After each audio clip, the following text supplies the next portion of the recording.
Hello, Vanessa Media is now available on rumble.com/Hello Vanessa Media, youtube.com/Hello Vanessa Media, all of the podcasting platforms that you love to listen to podcasts on LinkedIn, and of course, HelloVanessaMedia.com.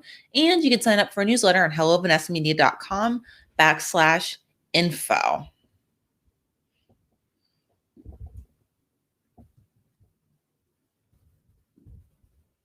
Hi, my name is Vanessa Leck, and today's video is going to be part 2 of the video that I did earlier today about the Alexandria Louisiana Veterans Affairs Medical Center, which I will share here, where basically I had an employee talking smack to me earlier today on the telephone, which I quite frankly wasn't expecting.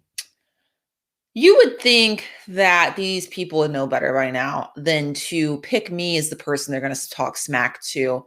And I don't know what the laws are, but I am getting to the point where I've decided I don't have time right now, nor the energy to care to do this. But I'm going to start looking into what the laws are about recording these calls, especially if I find out tomorrow, because somebody's going to be calling me about this, that this call wasn't in fact recorded. I have no idea. I know there's a lot of different laws. I know some states you can, you can't, some people have to give consent, some people don't. With it being a federal facility and federal employees, I don't know if there's different laws, or I have no idea. I have no idea how it works at all. But I do wonder. And this is the second time I've had an employee talking smack to me from the U.S. Department of Veterans Affairs in this region of the country, Louisiana, since I have been visiting here and with the VA as well. And, going there for services, whatnot. And so, the first time the call was not recorded and they were not practicing recording the calls at that time. Now they are supposed to be recorded according to what I've been told by, the automated machines saying they're now recording them. If you look at my White House Hotline video, you'll see a while ago I made that announcement because it was a whole saga. You can just check that video out. So anyways, I decided to make this a little bit more educational, which all my videos are pretty educational, I think, actually. And I decided to pull up a different website than the one I had earlier about the Alexandria VA Medical Center. But before I go ahead and kind of get into that, I'm actually going to talk a little bit more about updates of exactly what happened earlier today, which I think is pretty interesting. All right. So, okay. So basically, earlier today, after I finished my other live video, which I literally did right after I dealt with this VA employee that was talking smack to me on the phone, I made another phone call, and basically was lobbying Congress about a congressional office about pharmacy blocking that's occurring at a national level within the U.S. Department of Veterans Affairs. And I'm going to go ahead and bring up that banner, and I'm actually going to edit the banner while I'm at it.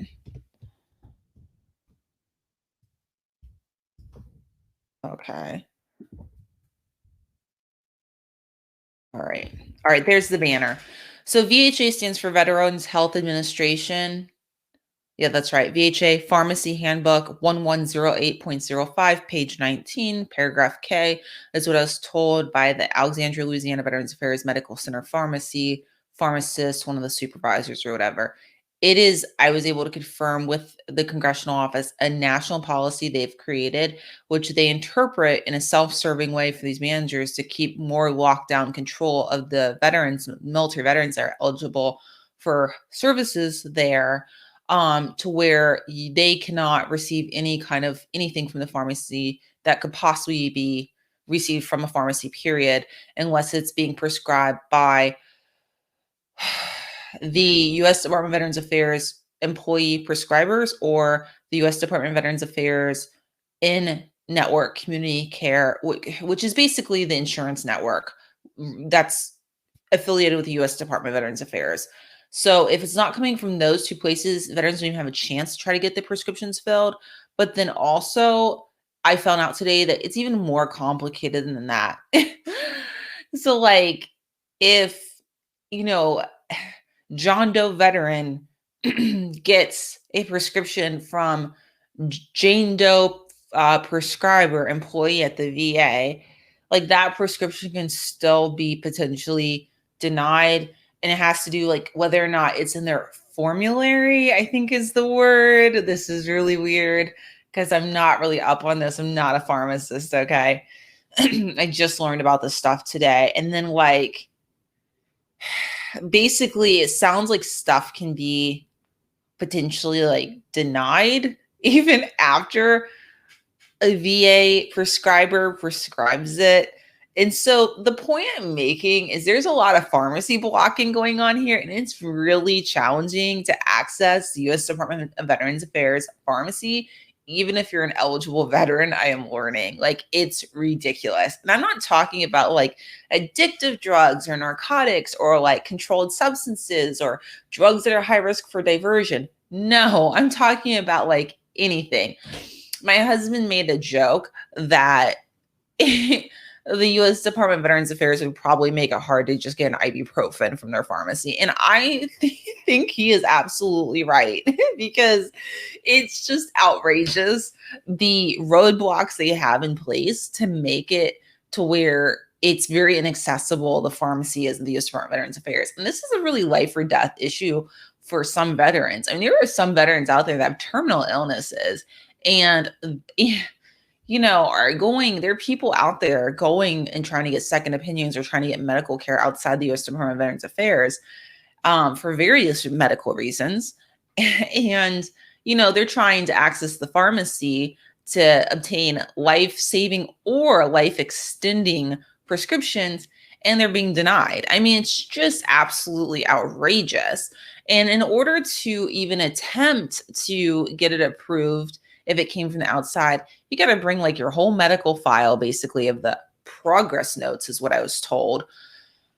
Oh, God, by the VA people. And then like the prescription that was written. And then it sounds like you got to beg, plead, and borrow practically to try to get one of these VA prescribers to sign off on it. And then it may or may not be approved by the pharmacy. I mean, it's just outrageous. It really is, in my opinion. And so fortunately, the congressional office I'm working with is the friendliest congressional office I've ever come into contact with at all, the best at following up, the most committed. And they did say that they would send this to the person that deals with their policy. And I suppose that person deals with the Veterans Affairs policy, specifically legislative matters.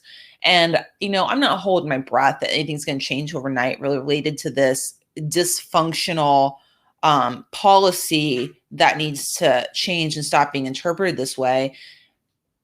But I believe that if I and others continue to speak out about these issues, and, I'm filing and reporting formally through the proper channels, in addition to doing these podcasts and videos, in hopes of bringing about some real change, because clearly it's needed. I have just, in my limited contact with the VA recently, identified so many red flag issues. It's unreal. And, I've spent more time dealing with the VA drama than actually receiving services from the VA in any capacity. I mean, you would think I'm there every day the way I talk about this organization, but no, that's just the way that they are capable of filling up your life with the runaround and the drama and all of that stuff. That's what's happening here. And so, when I worked at the VA, I worked at the VA for approximately 2 years, and then I spent, oh my God, how many years after that? Like upwards of almost 5 years fighting with the VA about the whistleblower retaliation that I endured because of management misconduct that I reported. I mean, it was just really outrageous. And it's the same dysfunctional civil service system allowed that to prevail. And that allows a lot of these dysfunctional people to continue to stay in the organization, the U.S. Department of Veterans Affairs. And so it's a really big problem. Because, people will talk about this current civil service system, which my understanding was created in the 1970s to protect against basically political favoritism, which happens anyways, by the way, in the federal government still. But it really backfired. And I think it had really good intentions, but it really backfired. And so a person can be a really horrible person, a really horrible employee, and they can and will stay inside these civil service system type jobs in the federal government for decades at on the taxpayer's dime. And I'm acutely aware of this at the U.S. Department of Veterans Affairs. It's happening constantly. It's happening right now. They transfer around managers they don't want to deal with to other facilities that are predatory. Just they don't have to deal with them, and it becomes somebody else's problem, essentially. Obviously, this isn't good for the American taxpayers. Obviously, it isn't good for the military community, but it's happening all the time. And this person I dealt with on the phone, I refuse to tolerate just bad behavior from anyone at the U.S. Department of Veterans Affairs. Like, I'm not going to tolerate it, because if they're not doing it to me, they're doing it to other people that likely can't even advocate for themselves or don't know how. And it has just been such an issue with the VA through my interactions with the VA in so many different ways. You don't even know. There are exceptional people that work there that I'm sure are just as tortured as I am by the VA drama. But the VA is a really big issue with retaining high quality people because of its drama, and also recruiting high quality people because of the drama that is very well known by many, but not all, obviously. All right, so I'm going to go ahead and share my screen. All right, so this is obviously the Alexandria Veterans Affairs Medical Center screen here. And this is the new VA.gov website, which obviously looks a lot cleaner, in my opinion, than the older websites, which is the Ebenefits website. And that one's supposedly supposed to be getting phased out, is what the rumor has it. That's not official, but that's what I'm hearing. I keep hearing that. And I do think it's true, because they've taken a lot of stuff, a lot of stuff.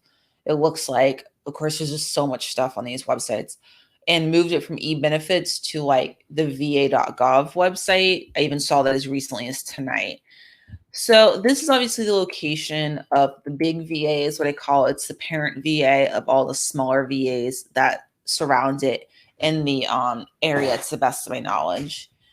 And they have a website, and it really sucks. So I'm not even bother showing you that. But of course, it has like all this stuff. It's hospital, so it has all the hospital stuff that a hospital would have. And this is where it gets interesting. So these are the new patient wait times. And I think I'm not going to point out which one, but I know for sure some of the information is accurate, but I think it's inaccurate if they're trying to say that current patients aren't waiting just as long as new patients for new appointments. So maybe they should rephrase that as new appointment wait times, not new patients. But anyhow, I'm not going to debate that here. So as of May 31st, which is just a week ago, this was updated. I'm really happy to see that they're required to post this information publicly. If you know anything about the VA, then you'll know about the waitlist scandals of Phoenix, Arizona that occurred many years ago, around 2014, roughly, was the time frame that news broke. If you don't know what I'm talking about, Google it. It'll come right up. So there's a lot of focus on that for good reason. During that scandal, it was revealed that managers were allegedly manipulating data to make it look like there were less wait times when there were actually really long wait times. And that is due, my understanding is, to performance measures set out by Congress. Those performance measures are typically attached to bonus money. And my direct experience with VA management is that these managers will do anything for $1 at the VA. Okay. I mean, that's my direct experience from working there. So yeah, nothing surprises me. I don't have any direct knowledge of the Phoenix, Arizona scandal. Thank you, Jesus. I did not have the misfortune of working at that place. Okay. I think my luck was bad enough, but yeah, that's just from kind of overview of the news broadcast, countless news broadcasts. Whoops, my drink fell. Countless news broadcasts that were done during that time. Anyway, so primary care, they're saying like 16 days. And then you have some like dermatology, 0 days. I guess they're really not popular over there, is the impression I'm getting. I'm kind of surprised that nobody has like a bunch of skin issues because I think that people would. The longest wait is optometry, so eye doctor, 109 days. So clearly, a lot of people got eye problems over there. And then it just becomes a mixed bag from there. You know what I mean? Like it's all over the place. Oh, there it is. Existing patient wait times. Oh, there we go. Okay, so yeah, this is showing back. It looks like what I know to be accurate information from my direct experiences, which keep in mind, I'm not going to all these departments, so I don't know about every single one, but I'm familiar with a little bit. All right, so the veteran reported satisfaction scores are reported as of March 5th, 2021. I am also happy that this is public information. However, I am concerned about the accuracy of these scores because, as you know, if you've been following my videos, I had surveys sent to me, digital and physical. I covered that online on my broadcast. And, you know, if I would have just submitted that and not be able to write a statement, which I did, it would have been not accurately reflective of my actual experiences with the US Department of Veterans Affairs. And I mean, there was many questions I couldn't answer because I couldn't remember because they were just so mundane and not memorable. They just weren't things I'd ever remember about at all. Like I'd have no reason to store that away in my memory. So that was another thing. And on the digital survey, I couldn't write anything. On the physical survey, I could type something up and mail it in. So that's what I did. So I really am skeptical of these ratings. And as you can see, this is what it says. Percentage of veterans who say they usually or always get an appointment when they need care right away. So primary care at this location, Alexandria Louisiana Veterans Affairs Medical Center, 79%. Specialty care at this location, 76%. Routine care appointments, percentage of veterans who say they usually or always get an appointment when they need it. Primary care, 83%. Specialty care, 93%. So maybe that's the case, but I think also it's not showing like how happy people are with like what's going on. You know what I mean? With like customer service. God, that would be a great that would be a great survey to be showing publicly. How are you getting treated when people pick up the phone? Anybody talking smack to you? Because I think that would be not such great ratings, I suspect. All right. So I'm gonna go ahead and remove that. Um what were the other things I wanted to cover? I like had a whole list. I'm trying to remember everything right now. But I did talk to, as I mentioned earlier today, I did speak with the White House hotline. They're just such nice people on that hotline. I just cannot get over it. Like 99% of the people are just the nicest people you'd ever want to speak with. And they're just just they're just great. They're really great people. I just don't know how the VA figured out how to hire and retain such great people because it's just not like the VA to do such a thing at all. I don't know how they pulled it off at all. And their phone menu doesn't suck. And I said I was going to do a phone menu video. Oh man, I don't have the time for that these days. But one of these days, I'm probably going to get to it. Maybe they'll fix the phone menus by the time I get to it. That'd be great. So then I can have one less thing to complain about on these broadcasts. But yeah, so I sent a message about getting talked smack to by this VA employee today to one department as well as the advocate department, the patient advocate department. And the email system that I talk about frequently, secure messaging, is through MyHealtheVet, but can also be accessed through Ebenefits, but can also be accessed through VA.gov. Yeah, because that's not confusing at all. But that's the reality of it. And the sites are regularly down. If you've looked at my tech video playlist about the VA, you'll know all about that. It's on YouTube.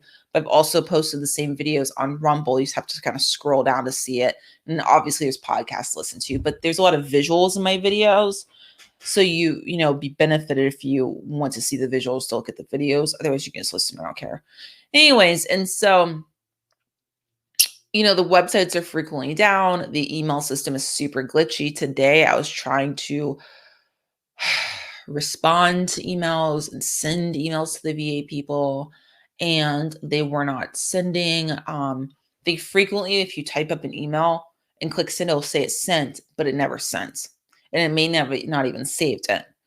And so you'd have to retype up the email again to resend it. So what I've learned to do is to copy and paste the whole email and then to repaste it as many times I need to resend it, because it won't send. It'll end up in the drafts folder. Then you'll have to resend it, or you'll have to recopy paste in the drafts folder and then resend it.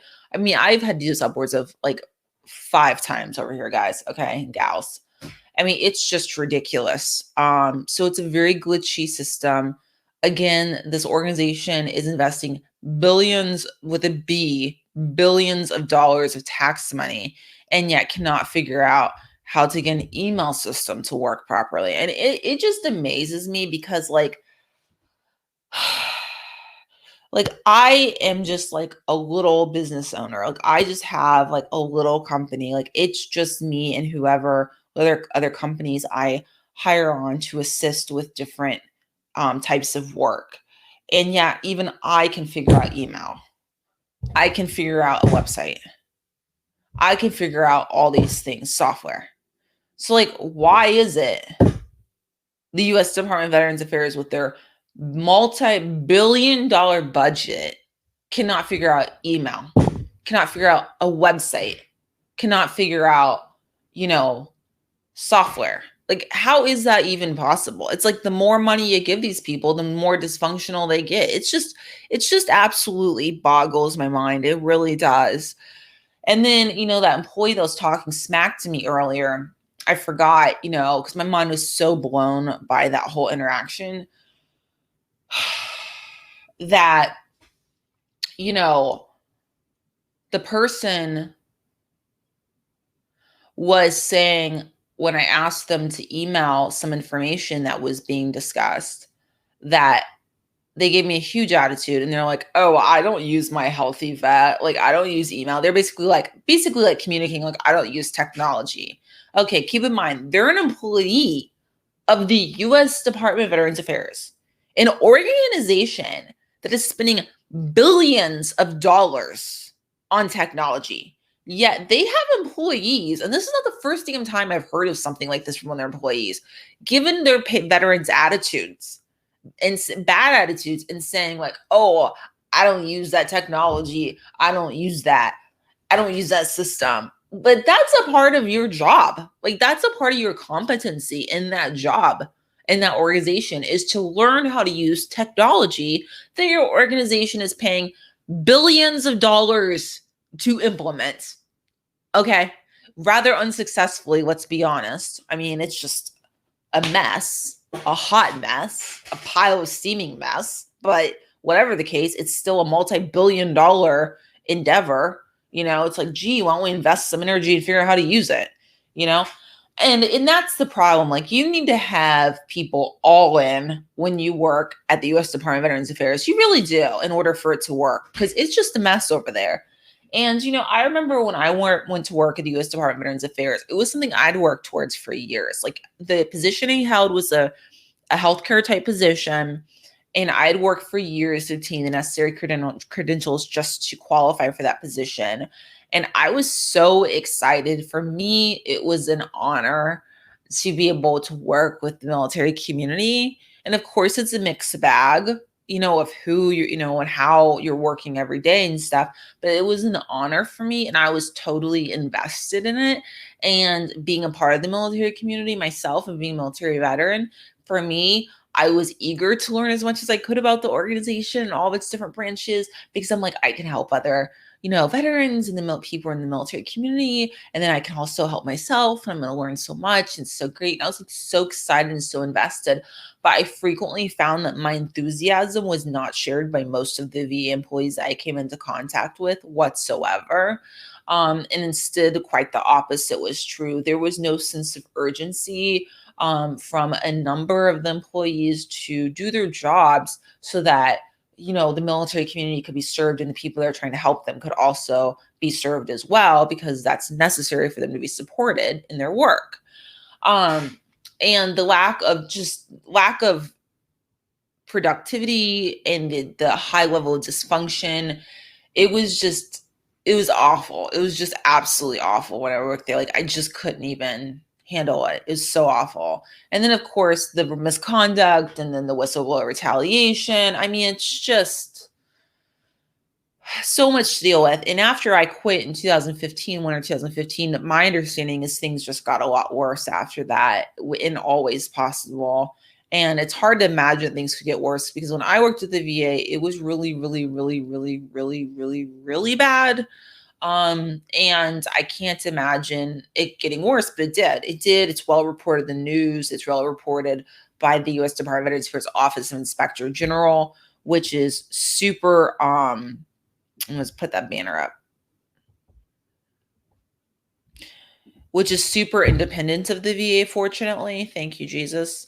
And so they are a very reliable source of information, I've come to realize, because they're just keeping it super real, And so that's really nice. But anyhow, I think I've covered everything. I'm supposed to be getting a phone call about the person that talks smack to me today, tomorrow. I'm obviously covering this in real time because after my community care medical referral was denied a while ago, it's been a few months, I think now, maybe, I forget how long.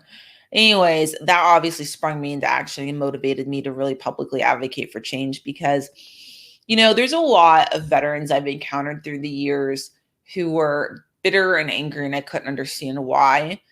I understand why now. There's no confusion in my mind whatsoever about why they were bitter and why they were angry about the U.S. Department of Veterans Affairs. Like, I totally get it now and have complete empathy and compassion for all of those people.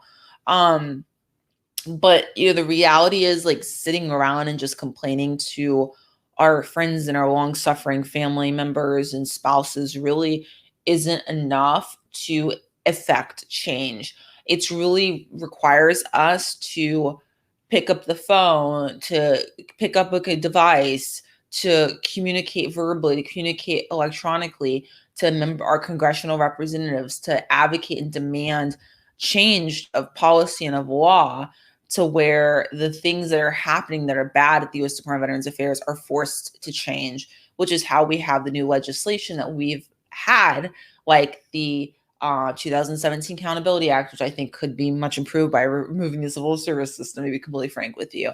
By the 2018 VA Mission Act, I believe it's called. It might be off right now because I'm really kind of getting tired. By the Deborah Sampson Act that was recently passed. The reason that there's a focus on women's health care now is because of that.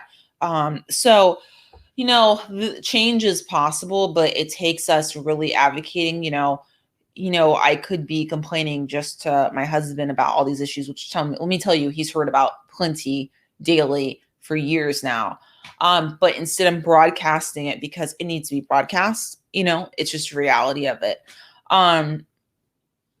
And, we all can do different things to really advocate for change publicly and in our communities and in Congress to force change. And I really hope that I'm able to affect change, and like this pharmacy blocking thing that I mentioned earlier, and I'll put that back up on the screen. VHA Pharmacy Handbook 1108.05, page 19, paragraph K, that I don't believe is being interpreted correctly. Not a lawyer, didn't go to law school, but so I believe. Anyways, about, blocking access to the pharmacy, I hope that's something that I can affect change with. And because the reality is, what the VA doesn't want you to know, their management, is that, like, I really truly believe that, like, most of these people are just, like, super self-serving. Like, I don't know when it happened, but it's definitely been happening throughout my whole life. But there's just a mentality to make decisions and make policies that serve VA managers and not the military community's best interest. And that's why I did that one video. You may have seen it, and it says something like, who was the U.S. Department of Veterans Affairs designed for exactly? Because originally, if you look at the history all the way back to the U.S. Department of Veterans Affairs, it was designed for military veterans that needed various types of assistance, social service assistance, as well as medical assistance. And there were lines of military veterans that had returned from like wars and combat, and they were in line for like a soup kitchen because they were starving and needed to eat. And it was such a problem that they created the Veterans Affairs, whatever they called it back in the day, department essentially to help them and to give them whatever, whatever they needed basically to live and survive and not be in the soup line essentially. And if you don't know what I'm talking about, do your homework and start researching. You'll know that I'm telling the truth. Anyways, and so like that's what the VA was designed for. But at some point it got way off track and it has become this machine sent from hell that is